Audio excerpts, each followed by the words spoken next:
So in the previous video, we kind of went over the how important it is what your approach is to spirituality and your approach to spiritual questions, right? To be sort of open to it, and it kind of opens the door to the difficulty, let's say, that we have with thought, in our relationship as a human being on this planet with thought. And it's kind of important, I think, for each of us to understand thought and to understand where it came from, how it originated. And again, this is something you have to see for yourself, but let's together make some moves, some steps towards that, because then we can from there go more into like a fear, pursuit of pleasure, anxiety, depression, fear, meditation, love, all those kind of beautiful topics. So,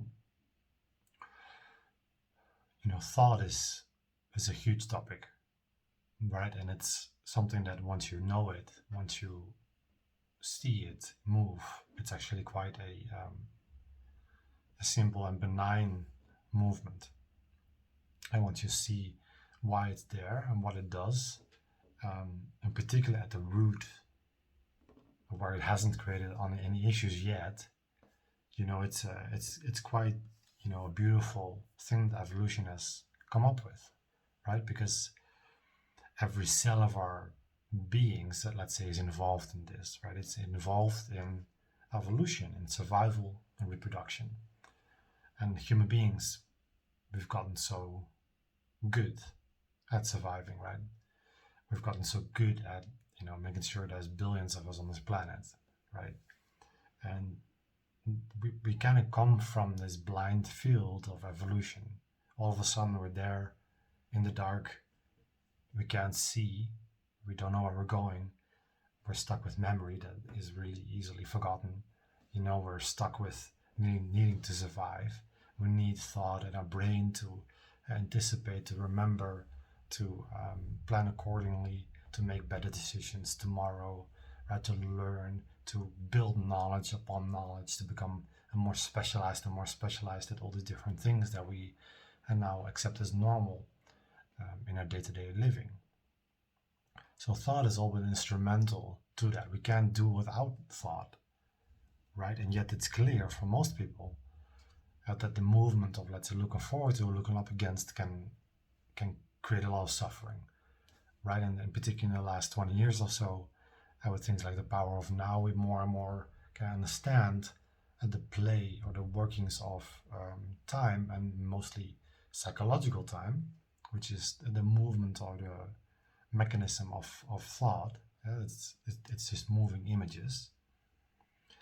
We've more and more sort of learned how thought is perhaps at all the root of all our challenges. It's doing a lot of things like we want it to, but it's kind of like a nervous dog that is leading the pack, right? If you've ever had it like a shepherd or something that,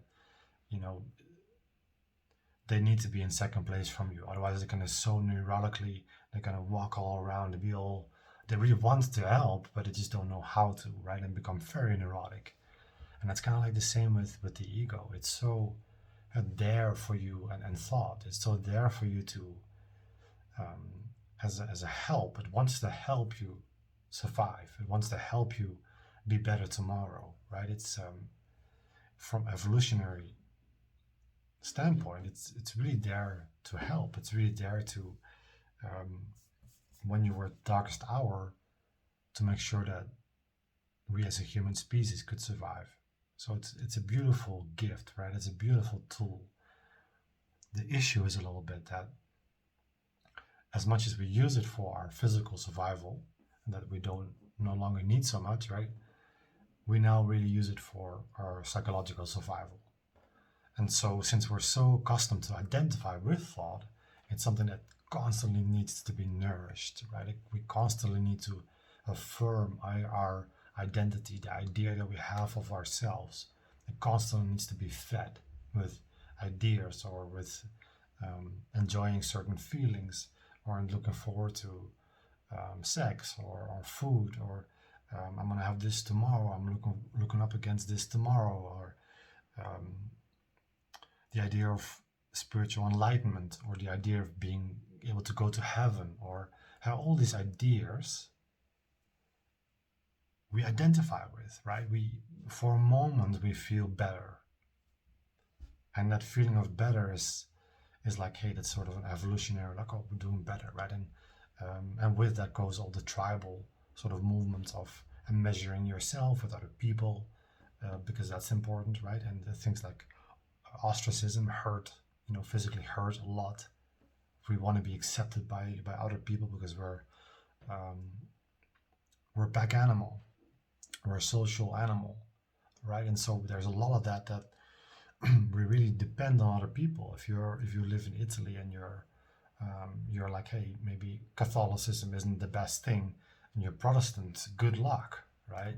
Like, you need, because you'll be ostracized by your neighbors, right? So you kind of have to be Catholic, otherwise other people your family will scoff at you, all that kind of stuff. And so that's really short, like a lot of sort of outcomes of thought and how we're utilizing our thinking. It's very limited, right, in what it can do. It's brilliant in what it can do, but within its bounds. And it likes to overstep. It likes to trespass beyond its bounds, and it likes to be very concerned with this idea that it has created about ourselves, because we don't know anything else. We don't know any better. And nobody really asks the question out of some people, but what else is there? Is there something else outside of thought that is here as well, right? And thought likes to be sort of nebulous around that, because it doesn't know any better. It can't be anything else, because it's always, a thought in the moment. And if you really look at it, what thought is, a thought being knowledge, memory, it's an image, right? That it's a fragment of a moment that it takes.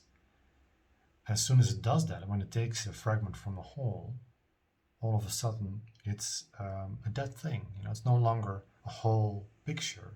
It's just a small little dead imprint of what it perceived.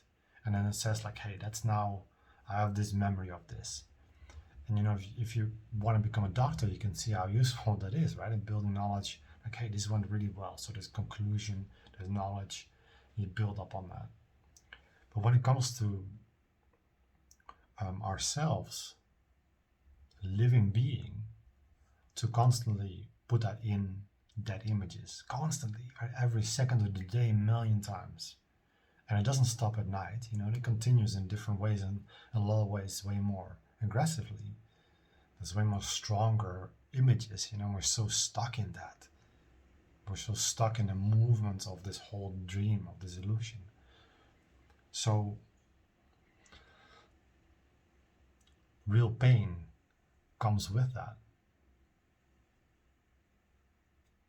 because we're so identifying ourselves with these images that we're not, and we're so confused by our feelings that come with those, because we're constantly stepping our toe, and it's like, how we don't know what's going on, there's all this pain, and we're trying to run from it, we're trying to suffocate it with drugs, we're trying to look forward to having sex, we're trying to look forward to vacation, we're constantly struggling, we're constantly at conflict with all that, with ourselves, with our thoughts, with our conclusions, with our ideas about reality, with our neighbor. We're constantly at conflict. We don't know anything else. We don't know any better, right? None of us goes like, well, some do, but most people don't go like, what's going on?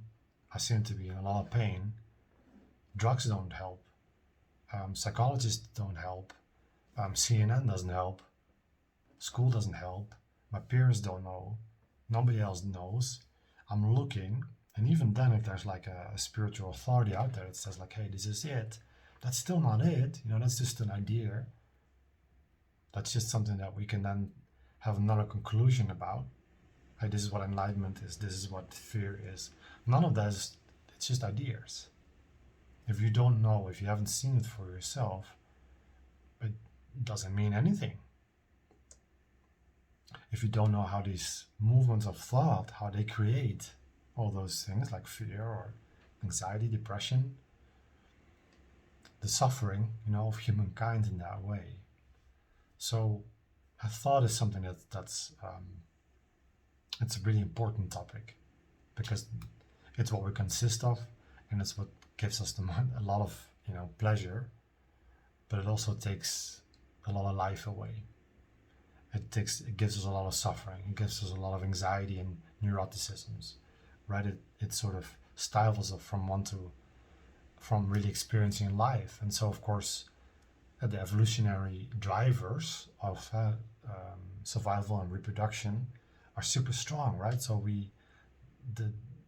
these movements of survival, they keep on going, because we're we're so small, as we were from evolution, from starting with a little cell organism to being a fish or whatever we were, right? We always needed those drivers, otherwise we would perish. Look at pandas, right? We needed the kind of drivers. So those are still going on. But what do we do, right? What do we do? Because we're more than that. But it's hurting, right? Because we're human beings. We're more than a panda bear, more than a monkey. And we're really hurting because we're way more than just our thinking. And there's all sorts of reasons why the thinking hurts, right? Because the constant comparison, the constant looking up against, the constant and a splinter in our minds, right? So in the coming videos, let's look more into fear. What else? Let's say the repercussions of thinking are. How to approach that? What do we do with that, right? Because we can't just sort of just make a conclusion and say now we're better. Like what are we supposed to do? Because any action coming from a thought is only going to perpetuate the whole thing, right? You can't solve a problem with the same thing that created the problem. So what does one to do? And it's a really important question. What role does meditation have? What is love in one's life? What is beauty in one's life? And I'm looking forward to exploring all those topics together, and see you in the next video. Thank you. Bye.